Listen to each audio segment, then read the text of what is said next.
Pronto. Gravando. Pronto. Pessoal, boa noite. Sejam todos muito bem-vindos. A gente hoje vai receber o Luiz, parceiro nosso aqui na Septem. O Luiz, pô, ele é um cara extremamente inteligente, foi formado em Engenharia Aeronáutica pelo ITA. Atualmente é agente fiscal na Cefaz de São Paulo e é cofundador de uma empresa muito massa que trabalha com estudo e tecnologia. Enfim, depois eu conto mais para vocês, deixo vocês aí com essa curiosidade. Luiz, seja muito bem-vindo, meu amigo. Obrigado, João. Vamos lá, então. Como vocês devem saber, eu vim aqui para falar um pouquinho sobre técnica de estudo, principalmente focado, né, nessa prova da OAB na primeira fase, que é exatamente a nossa praia. Mas primeiro eu queria fazer uma pergunta. Vocês têm noção de qual é o índice de aprovação na primeira fase da prova? Ou melhor, no exame do OAB, de maneira geral, quantos por cento dos alunos que se inscrevem a cada exame da ordem passa? Faço a mínima ideia. Então, eu fiz um levantamentozinho e é bem interessante, tá? Na edição 28, foram 22%, na 29, 26%, na 30 e na 31 girou em torno de 17%, que são números bem baixos, né? Você pode pensar 17% em função do problema todo da Covid, etc., mas na 27ª edição, que foi anterior a esse problema todo, foi a mais baixa, foi 11%. Praticamente só 1 de cada 10 alunos que se inscreveram acabaram passando. O que é, sem dúvida, um resultado muito baixo, né? Sobre todas as métricas. Varia aí de 10 a 20 e poucos por cento, como a gente viu. E será que isso é porque o pessoal não estuda? Não. Eu tenho convívio com os alunos, tenho certeza que a grande maioria estuda bastante. Já estudou na faculdade e continua estudando para a prova. O problema não é estudar, o problema é como estuda e quanto estuda, né? A maneira, principalmente. Então, eu queria falar um pouco sobre as técnicas que são mais eficientes para o objetivo. Você tem que fazer, obviamente, um estudo direcionado ao que você quer. Você estuda de maneira muito diferente se você está vendo uma matéria pela primeira vez ou se você está estudando para uma prova como a da OAB, que é muito extensa e tem várias, vamos dizer assim, tem um assunto que é enorme. Afinal de contas, são 4, 5 anos aí que vocês passam estudando, né? 5 anos que você passa estudando, 4 anos alguns que fazem antes, para praticamente ser cobrado disso tudo numa prova só. De 80 questões, né? Baseado nesse paper que eu até utilizei em parte para montar esse site, essa plataforma de estudos que a gente tem agora, que é o ABA+. João, você podia botar só aquela tabela? Que é do paper, aquela primeira figurinha, por gentileza? Deixa eu apresentar aqui. Tá. Eu peguei essa tabela de um paper chamado, paper em inglês, tá? Chamado Improving Students' Learning with Effective Learning Techniques. Enfim. É como você melhorar a performance do estudo através das técnicas, né, de estudos diferentes. E nesse paper, eles analisaram basicamente 10 técnicas de estudo, tá? Aí tá em inglês, eu vou traduzir para vocês uma a uma, mas antes eu queria pedir uma gentileza. Vamos fazer isso aqui, um exercício interativo. Vocês podiam pegar uma caneta e um papel? Só para fazer um exercíciozinho? Um minutinho aí, é rápido. Porque conforme eu for lendo as técnicas, eu vou pedir para vocês colocarem uma nota na técnica de quanto vocês acham que a técnica é eficiente, tá? E no final a gente conversa no resultado do paper. Então, não sei se já estão com caneta e papel na mão, se prefere fazer no celular, é que eu sou de outra época. Ou, enfim, deixa aí à vontade. Mas, posso partir para o joguinho, para a brincadeira? Pode. Todo mundo aí já está pronto, vamos lá. Como eu falei, eles olharam 10 técnicas nesse estudo, tá?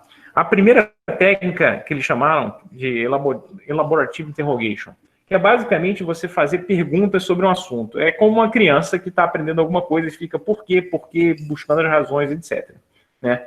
Isso aí facilita, é uma técnica de estudo, enfim, que está no paper. Não é tão utilizada para a prova, mas enfim. A outra é Self-Explanation, que é autoexplicação. É o famoso, você está explicando a matéria para alguém, para um conhecido, e aí você pergunta, entendeu? Aí a pessoa fala, entendi. Você fala, agora explica. Ou seja, você se força a explicar o que você acabou de aprender para aumentar a memorização e o aprendizado. Né? Eu lembro aqui, vamos fazer essa brincadeira. Dê a nota de 1 a 5 para as técnicas que você acha mais eficiente. A de 1 é que é pouco eficiente, a 5 mais eficiente. No final, a gente vê o resultado. Terceira técnica, summarization. Simples. Essa todo mundo usa, que é fazer resumo. Você lê a matéria, enfim, você tem a entrada do conhecimento e depois você vai resumir nos pontos que você julga mais importantes, né?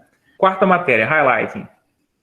Também uma matéria muito usada em concurso, tudo que é simplesmente marcar. Marcar com tinta, aquela tinta fluorescente, ou sublinhar, enfim, você vai marcar os pontos da matéria que você acha mais importante. Quinta, keyword mnemonics.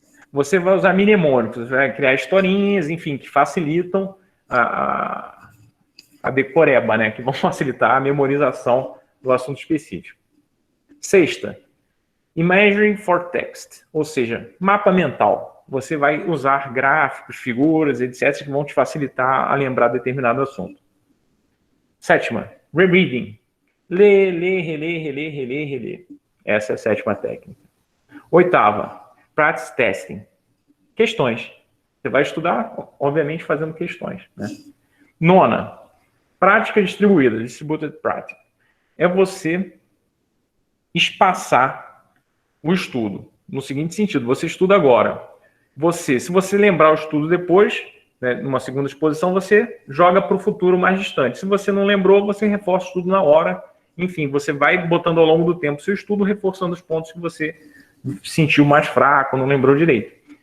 E a 10ª e última é interleaved practice, ou seja, você mistura as matérias e estuda elas ao mesmo tempo. Então, eu não vou trazer aqui, porque eu não sei quantos vocês já foram expostos a paper, etc. Eu também já fiz o meu mestrado, e a gente, depois de um tempo, a gente aprende que paper a gente lê a introdução e vai direto para a conclusão. E depois, se te interessar, você vai ao meio, porque o meio é explicação, etc. Então, eu botei para vocês a introdução, e agora a gente pode conversar sobre o resultado, sem mostrar todas as tabelas, enfim. Mas eu queria perguntar, vocês já fizeram exercício? Vocês chegaram a gastar um tempinho? Ah, não, mas pelo menos pensar dessas 10 práticas aqui, quais 2 ou 3 que vocês preferem, etc. Todo mundo fez esse pequeno exercício? Então, vamos lá, vou te pedir, João, para passar para a próxima figura, que é a figura que dá o resultado. Tranquilo. Pronto. Então, aqui na primeira coluna é a mesma lista dos 10 e vocês podem ignorar todas as outras colunas, eu botei só por completude, mas a segunda coluna que interessa, né? Low é baixa efetividade, moderate é média e high é alta. Se você for olhar dessas 10 práticas que a gente acabou de conversar aqui, eles, através de estudos estatísticos, eles fizeram comparações, etc, tá? Isso aqui eu só estou mostrando o início e o fim, como eu falei. 2 das práticas se mostraram mais eficientes, muito mais eficientes que as outras, que são questões, né, resolução de questões e a prática espaçada. Eu sei, isso aí eu até vou fazer um parêntese, porque existe uma, vamos dizer assim, uma dúvida entre o que é melhor fazer, você estudar um pouquinho todo dia ou deixar para estudar na véspera da prova, que eles chamam em inglês de cramming. É claro que em termos de eficiência de estudo, e isso aí que eu te falo é embasado por estudos, não só esse, etc., você estudar 10 minutos por dia durante a semana é muito mais útil do que você estudar 1 hora no final da semana, ou num dia só. O aprendizado é muito mais eficiente, né? A gente está falando sempre assim, pensa, eu estou falando aqui sempre em eficiência. Óbvio que você não pode comparar se eu reler 10 horas se eu fizer 1 hora de exercício. Você tem que manter a mesma escala de tempo. Mas se destacam como altamente eficiente essas 2 técnicas, tá? E eu gostaria de salientar também a última técnica, que é a de estudar assuntos diferentes ao mesmo tempo, né? Ou seja, você pegar 2, 3, 4 matérias e você meio que estudar no mesmo dia com janelas intervaladas, né, rapidamente. Não estudar o dia inteiro a mesma matéria, né? Fazer uma prática de estudar algumas matérias, né? As outras técnicas ou são meios difíceis para se... As outras técnicas deu uma moderada, né? Ou são meios difíceis de se implementar, porque, por exemplo, a primeira técnica é difícil você ficar procurando as razões, etc. É uma coisa pessoal, pelo menos eu não tenho a facilidade, né? E a segunda é isso também, né? As 2, no fundo, são próximas, né? É você buscar as razões do que as coisas serem o que são. E o engraçado é que as técnicas que são mais divulgadas, né, ou pelo menos são mais utilizadas, são comuns, que é fazer resumo, a marcação de texto, a utilização de mnemônico, mapa mental, ou mesmo você queimar seu cérebro lendo e relendo a mesma coisa 1000 vezes, são comprovadamente técnicas de baixo desempenho. Não que não funcionem, como eu te falei. Se você quiser ir daqui até Brasília de bicicleta, você vai, mas possivelmente não é o meio mais eficiente, é melhor pegar um avião, né? Você tem que estudar usando a ferramenta correta. Então, agora que, tipo assim, eu já dei a entrada, eu não sei se vocês, qual foi o resultado de cada um, eu deixo para um exercício posterior, até de meditação, assim, individual e pessoal, né? A comparação das expectativas das técnicas com a efetividade medida aí pelos pesquisadores. Eu queria falar um pouco exatamente sobre isso. Será então que eu sempre tenho que estudar fazendo exercício? Será que eu sempre tenho que estudar alternadamente e com a distribuição espaçada no tempo? Obviamente, não. Né? Por exemplo, eu cito os casos aqui. Você nunca viu uma matéria, por exemplo, você não vai sair fazendo exercício. Ou as outras perdem um pouco de sentido, mas como é que você vai medir o conhecimento de uma coisa que você não tem conhecimento? Né? É como eu falei, você está fazendo, para quem gosta de correr, você quer correr no fundo, sei lá, 20 quilômetros, mas você não vai sair no primeiro dia correndo 10, 15 quilômetros, você tem que andar, começar a andar rápido, depois correr um pouco. Então, as técnicas que são, vamos dizer assim, menos efetivas, ela tem seu papel. Você tem que, de início, você tem que ler, reler, sublinhar, fazer resumo. Isso é quando você constrói a base do seu conhecimento. Mas se você pretende passar numa prova, que é uma coisa completamente, não vou dizer diferente, mas é um objetivo que, embora similar ao de estudar e aprender, tem suas características, é necessário que você utilize as ferramentas certas, né? Para que você atinja esse objetivo da maneira mais eficiente. Óbvio, você pode ficar só lendo e relendo, mas sua chance de sucesso vai ser menor e você vai ter que gastar um tempo muito maior, né, para atingir esse mesmo objetivo. Então, o que eu queria dizer é que, no fundo, todas essas técnicas que a gente falou, eu vou focar na resolução de questões, porque ela não só é tida e comprovadamente mostrada pelos estudos como uma das técnicas mais eficientes, como a prova, se você parar para pensar, ela é efetivamente a resolução de questões, né? Então, ao mesmo tempo que você está estudando, fazendo questões, você não está só aprendendo ou vendo suas deficiências, você já está se condicionando para a situação que você está prestes a passar, né? Que é a situação de realmente sentar e fazer as questões e ter sucesso. Então, eu acredito, não só baseado nesse paper, como minha experiência pessoal, mas como também que a parte psicológica do aluno já fica meio que preparada, né, através da resolução de questões. Porque, embora de início seja doloroso você não atingir os níveis necessários para ter sucesso na prova, ou seja, você possivelmente, quando você começa a se expor à resolução de questões, você não vai estar atingindo a níveis de 50%, 60%. Você vai estar abaixo disso, e é uma coisa psicologicamente ruim. Mas é muito melhor você se frustrar antes da prova e ter tempo de corrigir o seu estudo e ter sucesso na prova, do que deixar para se frustrar na hora que você efetivamente vai precisar ter esse resultado, que é a hora da prova, né? E mais, aqui, vamos dizer assim, aqui é uma abordagem meio simples, né? Ele compara as técnicas no nível alto. Né? E então eu posso até fazer uma pergunta. Então, já que a solução de questões é uma das técnicas, ou a técnica mais efetiva para fazer uma prova, ainda mais uma prova com as características da primeira fase da OAB, que é uma prova objetiva, né? Basta, então, sair fazendo questão, que nem um doido, fazer 50, 60, 80 questões por dia?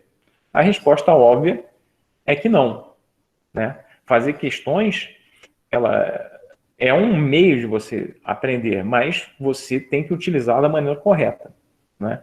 E qual é a maneira correta? Porque se você for olhar, e muita gente estuda da maneira incorreta, eu diria que a maioria estuda da maneira incorreta. Porque é muito simples. Se eu pego, por exemplo, um simulado qualquer, uma prova antiga, e faço, e vi que eu acertei, sei lá, das 80 questões da prova da OAB, me desculpe, eu vou usar a prova da OAB como exemplo recorrente aqui, mas isso cabe em qualquer caso, inclusive em provas futuras, enfim. Você faz, sei lá, 41 questões corretamente. O que isso quer dizer? Isso quer dizer o que exatamente? Quer dizer que você tem que estudar alguma matéria específica? Quer dizer que você tem uma boa chance de passar? é uma coisa muito vazia, né? Assim, você teve um resultado pontual, mas que não te agrega muito valor, né?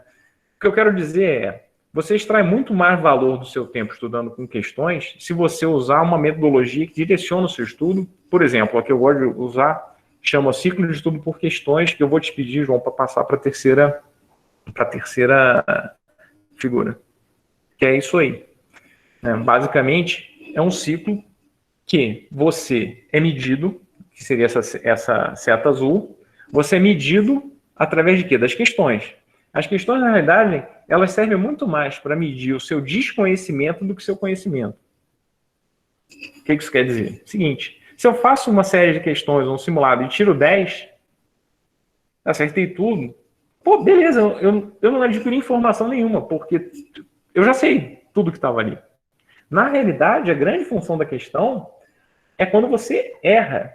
E quando você analisa o resultado, e esse erro é direcionado para o assunto específico que você tem uma dificuldade. Por exemplo, vamos lá, vou dar um exemplo de ética, né, da prova.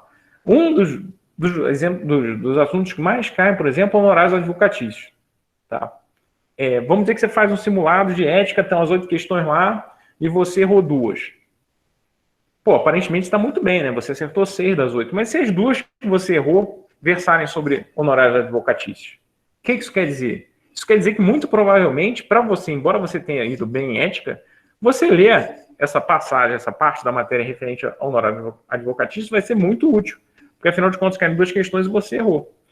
Então, isso é o quê? É a análise. Você fazer uma quantidade brutal de questões e só estar preocupado se você acerta ou erra, tudo bem, isso é um indicador do seu nível, da sua probabilidade de ser aprovado na prova. Mas tem uma riqueza muito maior aí, é isso que eu estou dizendo. O ideal é que quando você, e foi assim que eu estudei, é assim que eu estudo normalmente, foi assim que eu estudei na minha aprovação na Cefaz, principalmente em Direito, porque foi a primeira vez que eu fui exposto a Direito, as matérias que não eram ligadas à parte legal, para mim, eram muito mais fáceis.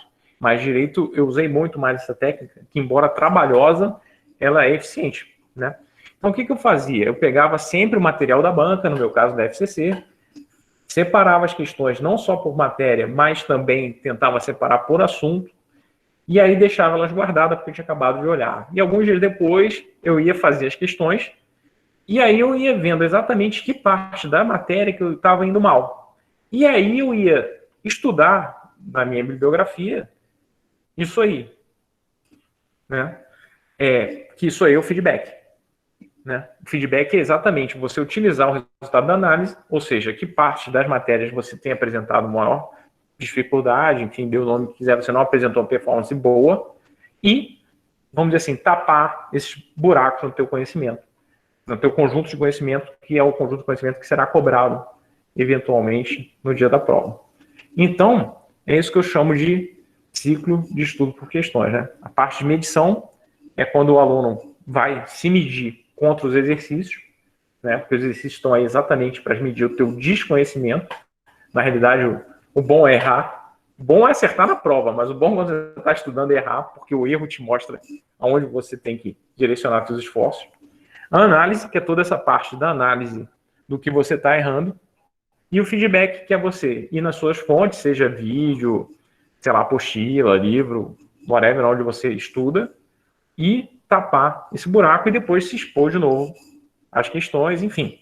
E é um ciclo que vai até o ponto que você acha que está apto a fazer a prova com um grau de probabilidade razoável, né? Então, por isso que eu digo, fazer questões é importante, mas fazer questões com método é mais importante ainda, porque senão você fica, tipo, patinando. Acertei, sei lá, tirei 55% no simulado. Pô, beleza, mas o que você precisa estudar? O que esse número quer dizer no fundo, né?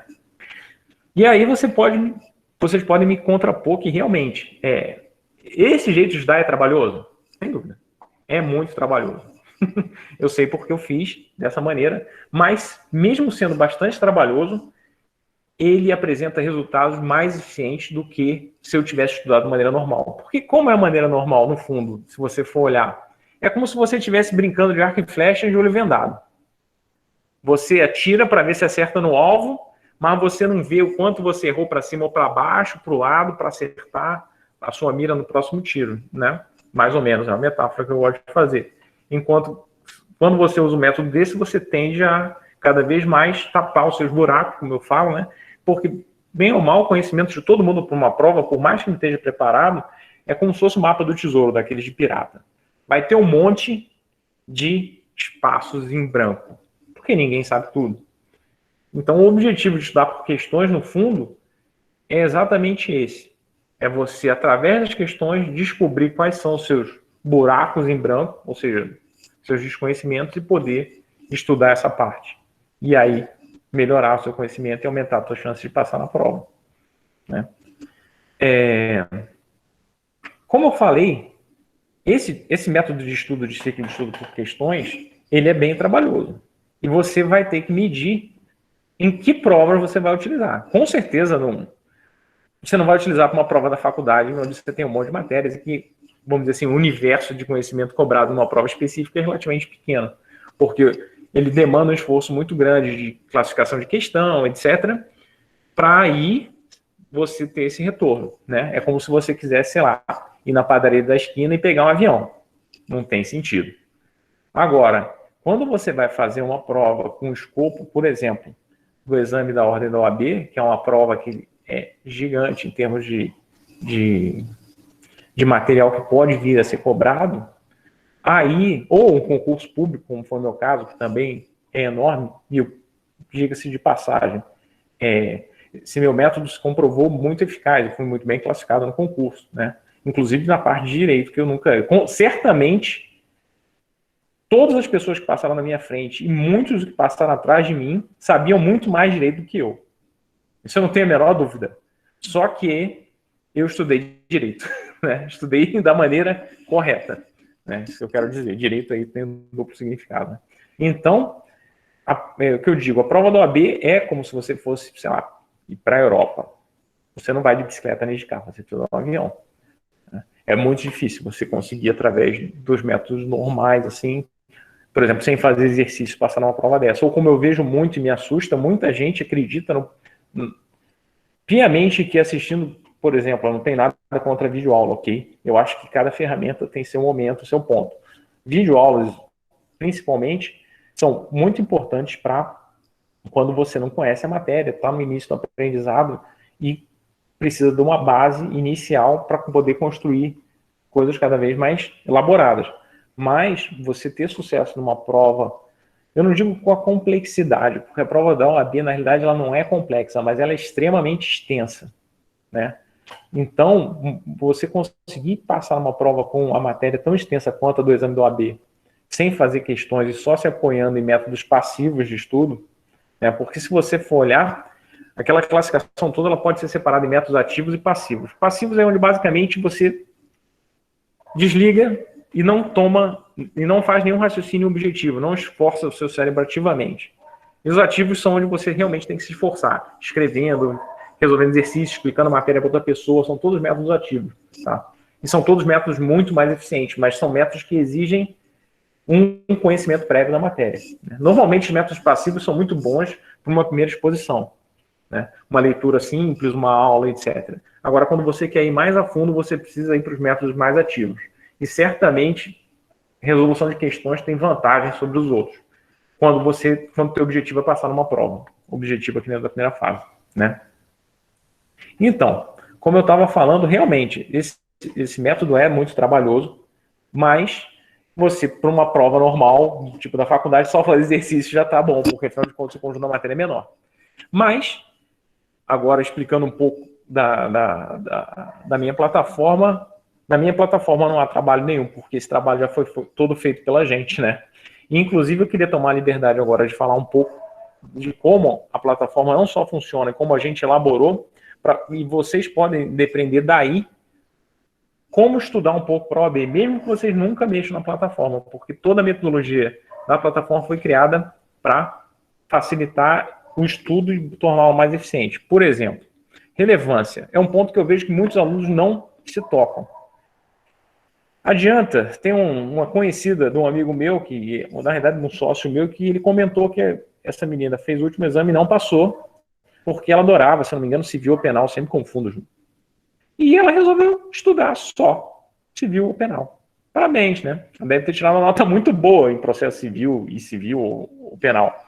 Mas não teve sucesso em passar na prova. Por quê? Porque ela não estudou de maneira relevante. Né? Estudar de maneira relevante é você estudar um conjunto de coisas que cai na prova. De maneira meio que proporcional que cai na prova. Não tem nada contra, por exemplo, o ambiental ou ECA, mas são matérias que são proporcionalmente pouco cobradas. Quem tem contra é quem faz o edital. Eu só observo a distribuição das questões, né? Quem tem contra ou quem acha que quem julga a importância relativa. Mas o ponto é, não adianta você gastar muito tempo com matérias que você sabe que vão cair relativamente pouco na prova, né? A não ser que você já domine muito as matérias que caem muito, né? Então, se você não estuda de maneira relevante, você fatalmente está se prejudicando. Estudar de maneira eficiente, tá junto, sim. Não adianta você gastar horas e horas fazendo resumos na matéria. A gente já viu que tem pouca eficiência, né? E conveniência. Você tem que tornar o ato de estudar conveniente para você. Você tem que estudar de maneira confortável. Estudar já é um processo desgastante per si, né? O seu cérebro está ali, você, enfim, está gastando energia. Se você vai estudar, ainda vai estudar de cabeça para baixo, por exemplo, num ambiente que não é confortável, você só se prejudica. Prejudica teu estudo e no final não consegue ter objetivo, provavelmente. E por isso, o que a gente fez? Agora vou enfocar, vou tomar a liberdade de enfocar um pouco como a gente fez. Como é que a gente conseguiu relevância? A gente pegou todas as provas anteriores da OAB, a gente fez uma análise estatística, essa parte é minha, como eu comentei, não sou advogado, meus sócios fazem o conteúdo e eu faço a modelagem matemática e a parte de tecnologia. Então, 80% das nossas questões vêm diretamente da prova da OAB, são simplificadas ainda, ou seja, se vocês forem olhar o texto da prova da OAB, das questões da prova da OAB, são muito grandes. E você tem que saber separar a sua intenção.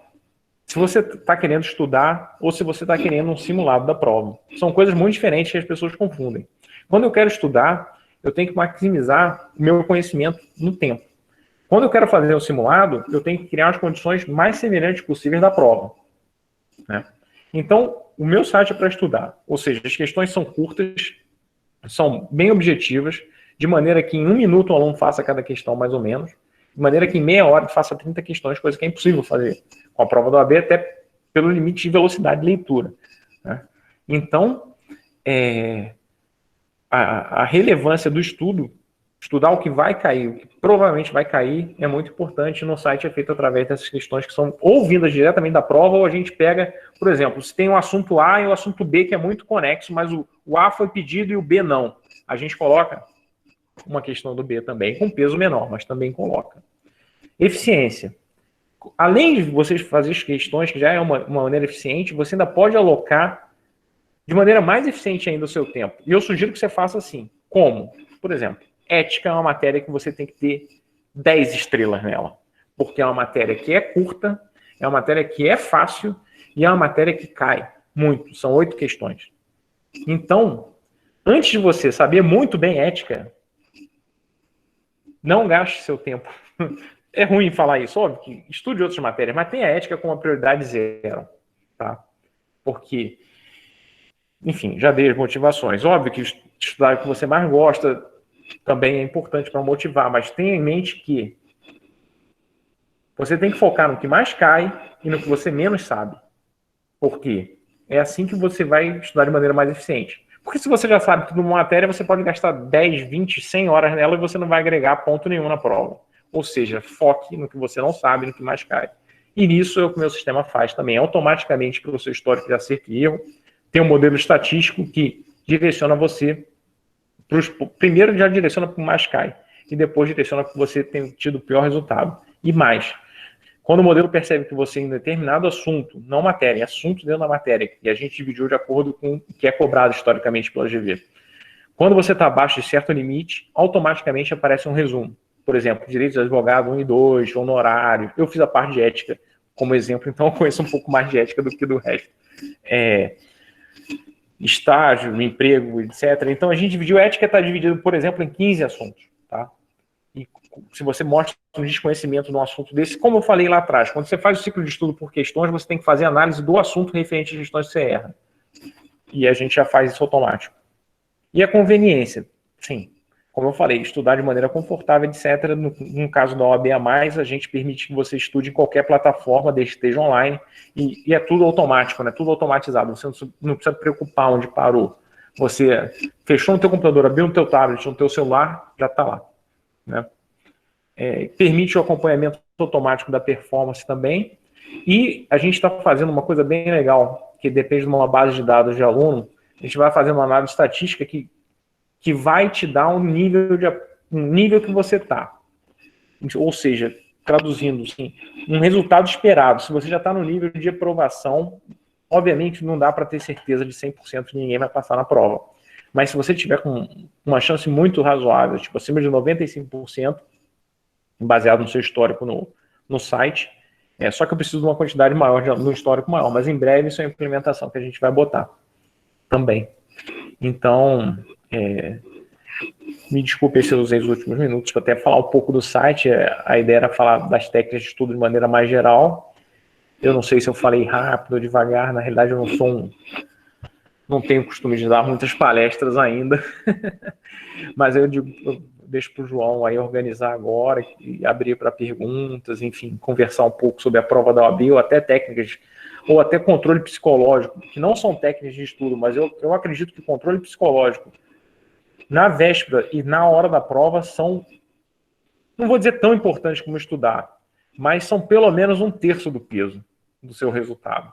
Né? Você ter o controle na véspera, ou seja, ter um sono bom, que é das coisas mais importantes, e o controle psicológico na hora da prova.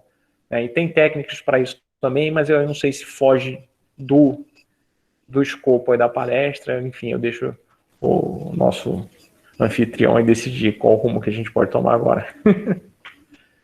E aí, pessoal, quem quiser perguntar, faz igual a Giovana, levanta a mão, tá certo? E Luiz, cara, é engraçado. Assim, primeiro que eu vacilei, né? Eu botei aqui nota 4, minha maior nota para o Self-Explanation. Jurava que era o método mais interessante, que realmente você explicar aquilo era a melhor forma de aprender. Eu acho que é bom, mas não sei se é o melhor. Enfim. Não, se ele não me engano de cabeça, ele é moderate, né? Ele é moderado. Ele é médio. Ele não é ruim. Com certeza, eu gosto muito disso.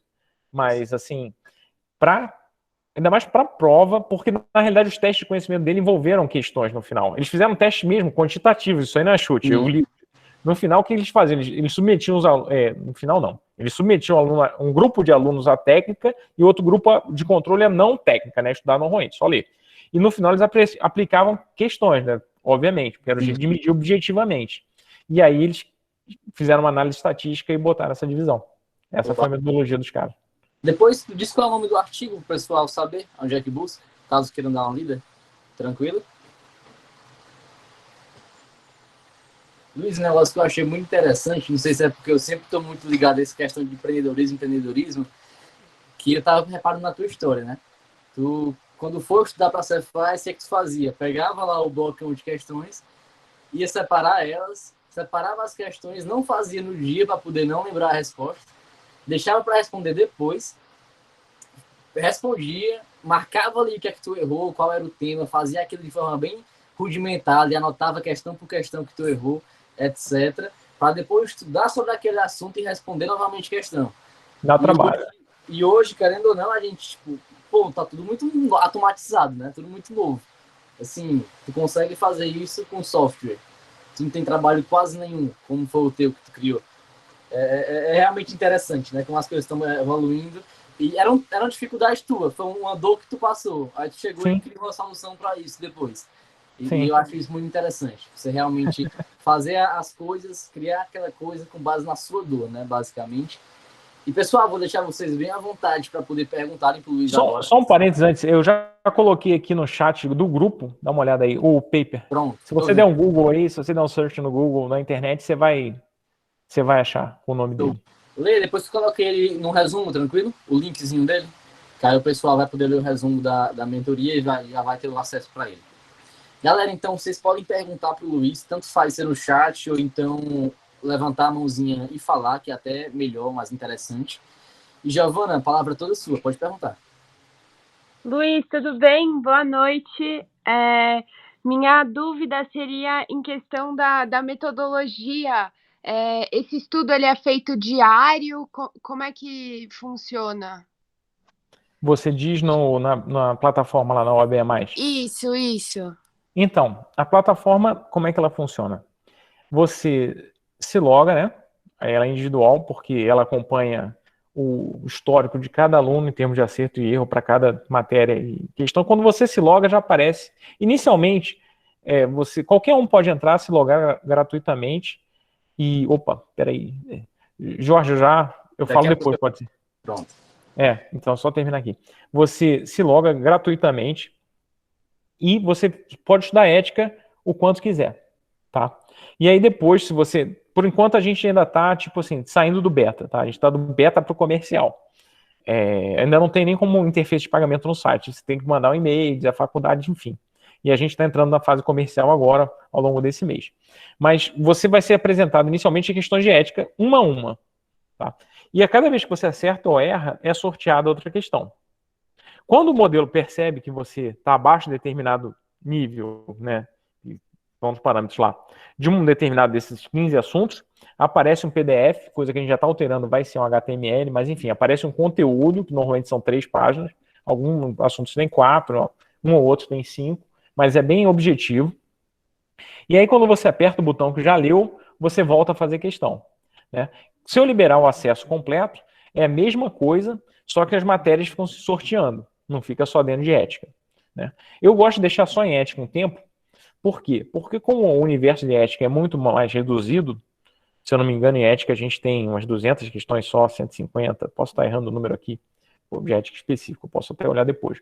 E são poucos assuntos, porque é só uma matéria, rapidamente o aluno já vê como funciona, né? Normalmente ele erra, acerta, erra, de repente, vem um resumo. E os alunos que têm usado com a gente gostam muito. Quando eu coloco todas as matérias, esse efeito de começar a aparecer o resumo demora bem mais, porque o modelo demora mais, porque o universo é muito maior. O modelo estatístico demora muito mais a te perceber, né? Ainda mais se você não erra muito. E aí pode chegar a coisa de 50, 80, 100 questões para ele começar a dar o retorno. Depois que ele começa, ele vai, entendeu? Porque como eu te falei, o modelo ele mede o desconhecimento e não o conhecimento. Então, se você entrar lá e acertar tudo, ou quase tudo, sei lá, você tem 90% de chance, provavelmente você não vai ver resumo nenhum, na verdade você não precisava nem estar estudando, porque você já passou na prova, né? Mas eu estou falando em hipótese, é claro. Mas, como eu disse, o modelo funciona assim, você basicamente ou está fazendo questões ou está lendo um PDF, né? E fora isso, na realidade tem 2 páginas para aluno. Tem essa, que chama página de questões, e tem a outra página que chama de performance, que é onde você pode acompanhar a sua performance histórica, né? Tem um gráfico que tem 2 colunas, né? Quantas questões você fez no dia, quantas você acertou, e tem uma linha de percentagem, né, que mostra o seu resultado. E embaixo abre isso por matéria. Se você quiser, você pode selecionar também a matéria e o gráfico fica para aquela matéria específica, se você quiser fazer o acompanhamento. Mas só reforçando, porque às vezes você não escolhe a matéria que você estuda, nesse meu modelo ainda. A gente está fazendo as implementações, como eu te falei, a gente está beta, tem várias melhorias a serem feitas, mas o modelo é esse, não vai mudar o modelo estatístico por um bom tempo, a princípio, mas a gente está colocando novas funcionalidades.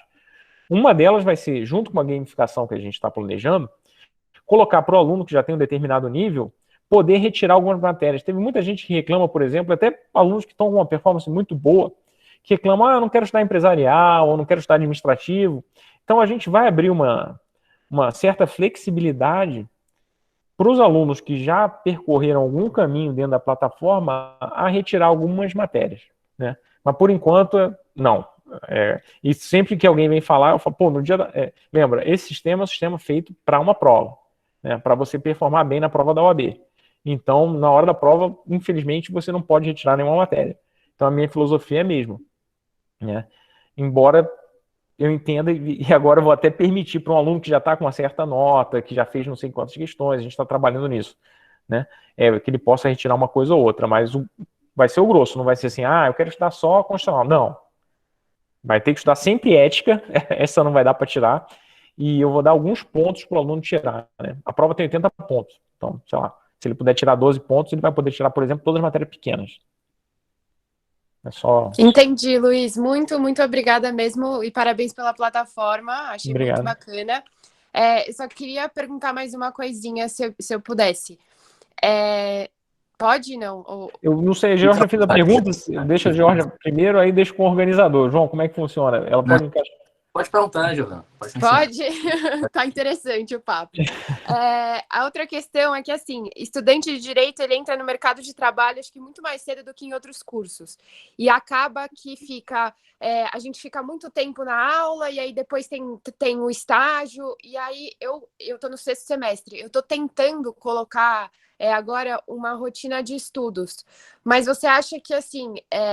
estudar 1 hora por dia é suficiente? Porque às vezes a gente chega tão cansado do estágio, tipo, junta tanta coisa que fica, às vezes eu até escapo um dia ou outro de estudar. Eu queria perguntar um pouco para você, o que você acha? À vontade, assim, eu acho assim, depende, você está perguntando objetivamente para a prova da OAB, né? Sim, Você sim, diz 1 sim. hora por dia. Eu acho que se você está no 6º período, não é isso? No 3º ano, você provavelmente vai fazer a prova daqui a 1 ano e meio. Né? Considerando que tudo vai voltar ao normal, a gente está no período... Sim, tomara, né? Transiente. Eu acredito que 1 hora por dia você está até se queimando. Sim, você está exagerando, vamos lá. Depende muito do seu nível, né? Mas 1 hora por dia, certamente, para uma prova que é daqui a 1 ano e meio, talvez você não tenha motivação para continuar mantendo esse ritmo, né? Obviamente, se a prova for daqui a 1 mês, é uma outra história. Né? 1 hora por dia, dependendo do seu nível, né, dos seus resultados, é pouco. Mas o que eu acho é que a diferença entre estudar 15, 20 minutos por dia e não estudar nada, em 1 ano e meio, é gigante. Então, talvez você ter um objetivo mais realista, ou mais tímido, mais modesto, mas que efetivamente seja cumprido, e também não existe essa, não estudei ontem, nossa, será que eu estudo? Não. Sim, é vida que segue. Fez, pô, dobra hoje ou não dobra, não tem que haver cobrança, né? Nesse ponto, psicologicamente é muito ruim. Você coloca uma meta, óbvio que você tenta cumprir, mas você também não pode tirar da sua cabeça que seu objetivo está daqui a 1 ano, 1 ano e meio, você tem que se ajustar. E já que você tocou nesse assunto, eu peço até desculpa para a Georgia, né, me alongar, mas depois eu respondo, mas é que eu tive uma reunião muito interessante quando eu estava conversando, eu tenho já algumas parcerias com alguns centros acadêmicos, né? E eu estava conversando com o pessoal do centro acadêmico de uma certa faculdade, e eu vou chamar meninas, né? Porque eram todas meninas. As meninas estavam elas estavam chateadas, assim, porque ao mesmo tempo que elas gostaram da plataforma, elas odiaram o fato de não poder escolher matéria. Né? E eu gostei, assim, porque elas estavam, se elas ficaram chateadas, é sinal que estavam gostando. Depois dos 5, 10 minutos de conversa, é que eu virei e falei, vem cá, vocês são de que período? Aí elas, a gente é do 4º período. Aí eu falei, pô, beleza. Mas, assim, do jeito que minha plataforma está hoje, ela não foi idealizada para isso. Tá? Por quê? Porque o fato de obrigar uma pessoa que é do 4º, até eu estendo para o 6º período, a estudar todas as matérias que podem vir a cair no exame, não é a maneira ideal. Claramente. Porque tem matéria ali que elas, ou como você, possivelmente ainda nem viram. Né? E você está tão longe da prova que você pode se dar ao luxo de estudar o que você gosta mais. Porque é até uma motivação, porque é muito difícil você estudar durante muito tempo para um objetivo que é longo, manter a motivação, manter o gás. Então essa parte é muito importante. E uma das primeiras modificações que a gente vai fazer para essa nova versão é exatamente essa. Vai ter uma questão que não tem hoje no processo de inscrição, é perguntando se o aluno vai fazer a próxima prova ou não. Se ele for fazer a próxima prova, eu vou te dizer que o esquema não vai mudar muito do que está hoje. Quer dizer, o aluno vai poder tirar aqui uma matéria ou outra, mas ele vai ter que estudar tudo e beleza. E o sistema vai ter um certo, vamos dizer assim, grau de chicote, né, para obrigar a pessoa, ou pelo menos motivar negativamente a pessoa a estudar. Negativamente, que eu digo assim, criticando até, de certa maneira, quando a pessoa não acessa todo dia, tentar manter a motivação com uma certa urgência, né, com um senso de urgência, porque afinal de contas a prova está no máximo há 3, 4 meses. Agora, para a pessoa que não vá fazer o exame, o próximo exame, aí a gente pretende dar uma liberdade muito maior de estudo, né? E, inclusive, não estipular metas tão agressivas de quantidade de questões por semana, porque é um risco muito real, né? A pessoa estudar num ritmo que não vai aguentar e queimar a própria motivação. Então, Giovana, assim, resumindo, o que eu te recomendo não se chateie que você não consegue estudar 1 hora por dia e é mais do que normal, porque a prova está daqui há não sei quanto tempo. Faça 15 minutos, 20 minutos por dia, mas faça. Porque no final de 1 ano, ainda mais se você estudar de uma maneira otimizada, como eu falei, ou seja, estuda as matérias que mais caem, os assuntos dentro de cada matéria que mais caem, com certeza, quando você efetivamente estiver exposto ao estudo, quer dizer, no último quadrimestre, você vai ver a diferença que isso fez. Muito obrigada, Luiz, estou mais tranquila. De nada, que isso. Então, Jorge, desculpa a minha ignorância. Você está perguntando sobre a técnica Pomodoro. Pomodoro eu sei que é tomate, tá? Em italiano, eu acho, não é meu forte. Mas o que é essa técnica Pomodoro? Você quer falar? Você está com o microfone? Oi, Jorge. Oi, Luiz, tudo bem? Oi, tudo jóia? É aquela técnica que você estuda 20 minutos, aí depois para 5, depois retorna os 20 e faz um intervalo longo. Tu sabe mais ou menos qual é ela? Para manter o foco, o objetivo, né? Tá, entendi. Mas mudando a matéria. O espírito é mudar a matéria, não? Porque se for mudar a matéria, entra naquela que a gente comentou, que é a... Como é que é o nome? Interleaved practice, né? Que é estudar os assuntos diferentes ao mesmo tempo. Tem esse foco, essa técnica? Não. Só para eu entender. Não, normalmente é para você estudar só uma matéria, sabe? Eu ainda não me aprofundei muito nessa técnica, mas dizem que ajuda bastante, sabe? Eu ainda estou na metade da faculdade, eu ainda não estou muito perto da OAB. Então, essas técnicas para conseguir conciliar o tanto de matéria que a faculdade dá, né? Eu estou tentando procurar uma que se adapte mais a mim. A técnica Pomodoro, Luiz, tipo assim, ela não é nem uma técnica de estudo em si. Ela é uma técnica de produtividade, sabe? Basicamente, você bota ali um timer de 20 minutos, ou 25, ou 30, ou o tempo que você achar ideal, e você passa 20 minutos a 25 ali focado naquele assunto. Seja um trabalho, seja uma resolução de questão, seja uma leitura, o que for. Acabou o timer, passa 5 minutos sem fazer nada e tentando você ficar focado em outra coisa, sei lá, olhando pro tempo, entende? E depois volta pro timer. É tipo um relax. Basicamente é para você manter o foco, não é bem o técnica de estudo. Então, tipo, eu acho que dá para conciliar com qualquer método de estudo. Ela só é mais ou menos uma técnica de produtividade mesmo. Eu entendi. Então eu vou falar, eu não conhecia realmente, mas eu posso falar minha experiência pessoal. Aliás, eu acho que isso aí é muito pessoal, porque, tipo assim, tem gente que em 15, 20 minutos realmente fica meio burnout, né? Fica meio cansado e realmente... O que eu acho você congelar em 20 minutos, 5 minutos, etc. Isso aí possivelmente é uma fórmula que já funcionou para alguém, mas eu acho que você tem que conhecer o seu limite, né? Se você consegue, tem a capacidade de ficar focado por um bom tempo sem começar a dispersar e enfim, a perder a velocidade, etc., então fica mais tempo, né? Eu acho que é um começo, talvez de início, para você se acostumar a fazer isso, ter um horário rígido, mas eu acho que o mais importante é o feeling, né? Exatamente, como a Mayara falou. É bom para criar um hábito. E cá entre nós, eu acho assim, tipo, 20 minutos eu acho até um período meio curto, né, para você dar um tiro. Tanto que as aulas, um tempo de aula é coisa de 45, 50, 55 minutos normalmente, né? Então, tempo de aula normal, eu digo, na faculdade, pelo menos era. Então... Eu acho que a Georgia pode sofrer de algo que eu sofria muito também, que é, tipo, eu não conseguia ficar parado, sabe? Eu sou muito inquieto, então eu fico muito alerta. E às vezes, para poder você conseguir focar e estudar, é uma coisa difícil. Às vezes você fica ali pensando em várias coisas, fazendo várias coisas e não consegue se concentrar. A técnica Pomodoro é boa para você começar. Agora, a dica que eu te dou é a seguinte, Jorge. Deu 25 minutos, tu tá focado ainda, tá com vontade de fazer as coisas, esquece, continua. Quando cansar, aí tu para, entende? Aí quando tu vê que tá desfocado, vê que tá ruim, aí tu dá uma paradinha, aí beleza, dá descansado ali e se quiser depois volta. Mas assim, não para assim, deu 25 minutos, tenho que parar, preciso parar. Não, tá gostando? Continua. Eu não sei se vocês correm, gostam de correr, mas eu acho que é que nem corrida. No início você não vai conseguir correr, você vai andar, correr, não sei o quê. Depois vai indo, vambora. Eu acho assim, a mente é que nem corpo nesse ponto, né? Tudo é treino e força de vontade e persistência, né? Voltando ao que a Joana falou.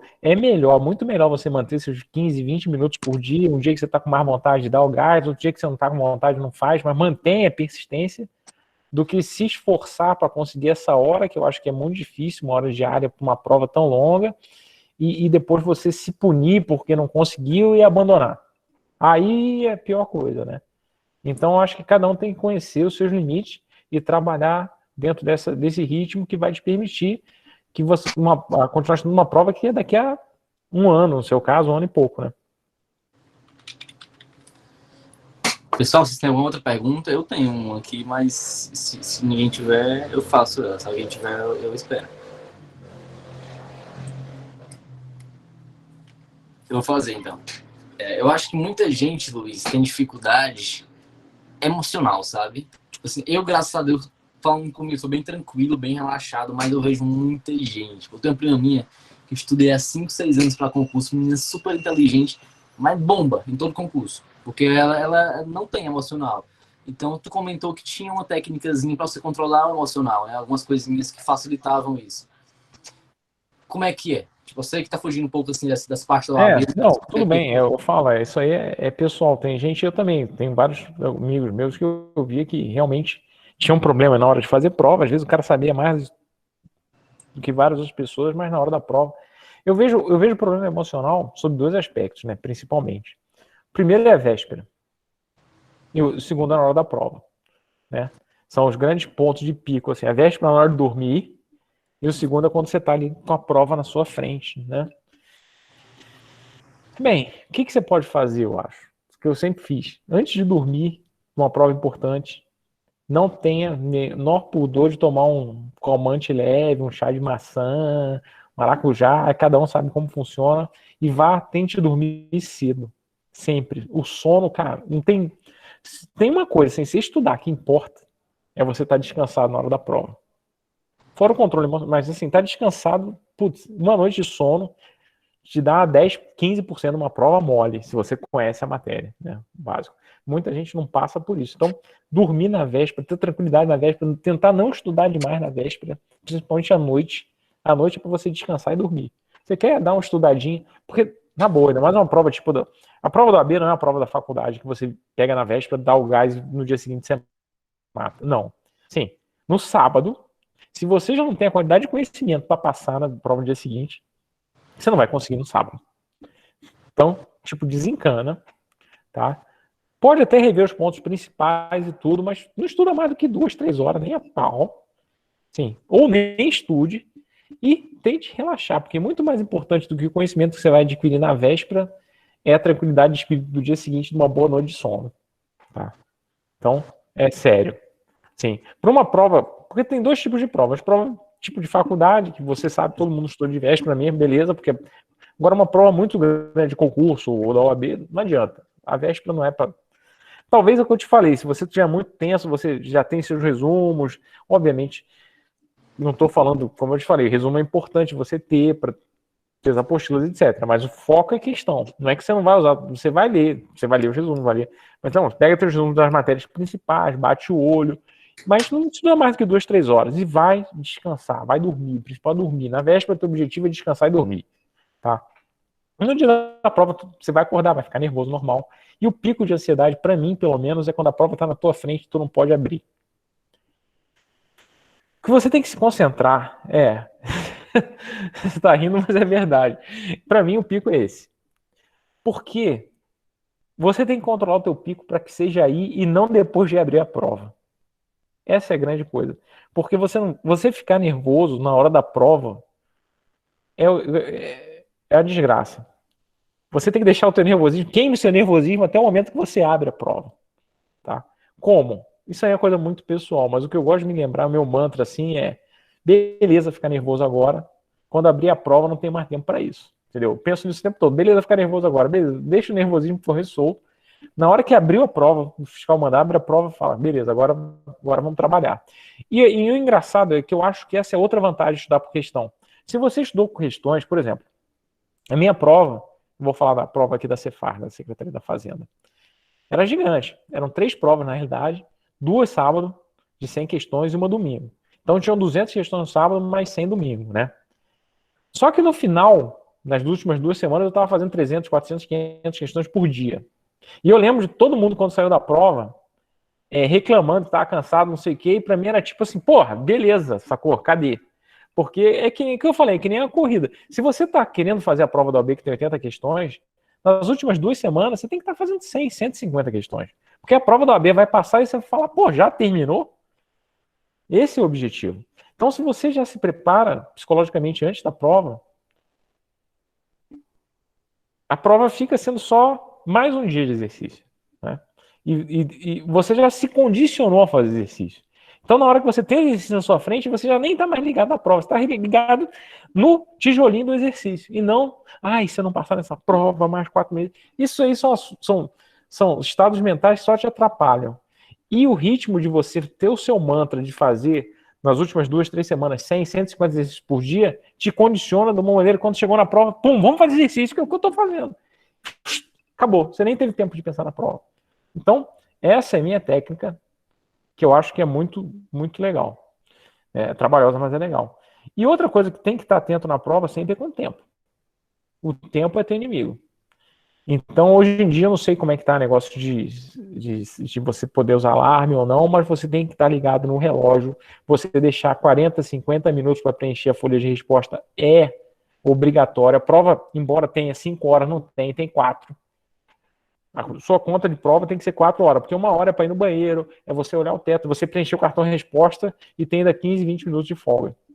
Então, quando você está se treinando com o simulado, você não tem 5 horas para fazer a prova, você tem 4, por exemplo, né? Ou 3,5, melhor ainda. Então, essas são as dicas que eu tenho, assim, para dar sobre a parte psicológica, o controle de tempo de maneira meio rápida, mas essas duas coisas são a parte psicológica, o controle de tempo, óbvio, 90%, 80% eu estudo, mas essas duas coisas são pequenas, mas se você não gerenciar bem, podem jogar fora sua prova. Já vi gente que não preencheu a folha de resposta. Parabéns, ia tirar 6, mas não preencheu a folha de resposta, volta para o próximo. É basicamente isso. Não sei se eu estendi muito, mas...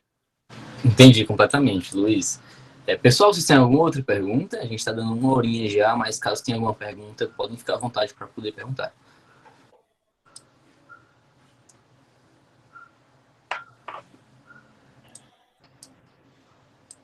Eu acho que não, então, se estiver mandando no chat, que a gente pergunta aqui tranquilamente. Então, Luiz, eu quero te agradecer, foi muito bom estar contigo aqui hoje. Sem dúvida, deve ter ajudado o pessoal e dado uma orientada aí na técnica de estudo que ele deve utilizar. Eu vou parar de pensar que o self-explanation é a melhor. Eu vou começar a fazer questão. Faça questões, né? E, amigo, muito obrigado, de verdade. Desejo muito sucesso para o AB+. Sei que está começando agora, mas é um negócio incrível. A metodologia que vocês utilizaram é realmente muito boa. É diferente do que já tem no mercado hoje. Parabéns. E seja sempre bem-vindo, Luiz, para vir aqui bater um papo com a gente. Eu queria agradecer também pela oportunidade de falar um pouco. Queria agradecer aqui os elogios, tanto verbalmente quanto escritos aqui no chat. Eu vou declinar individualmente, mas eu fico muito feliz que vocês tenham gostado e coloco à disposição. Tanto quanto, enfim, de maneira mais geral, quanto de maneira mais prática e objetiva em relação à própria plataforma. Qualquer dúvida, qualquer, enfim, interesse. Luiz, tu tem Instagram, Luiz, ou só LinkedIn? Tenho. Não, o LinkedIn é meu, o Instagram é da plataforma. Ah, entendi. O Instagram então, não é pessoal. O Instagram da OAB+. É OAB.a+, né? OAB.a+, e o LinkedIn do Luiz Bahia. Pode entrar lá, dá certo. Galera, boa noite para todo mundo. Boa noite, Luiz. Obrigado por terem vindo. Satisfação, pessoal. Tchau, tchau. Até logo.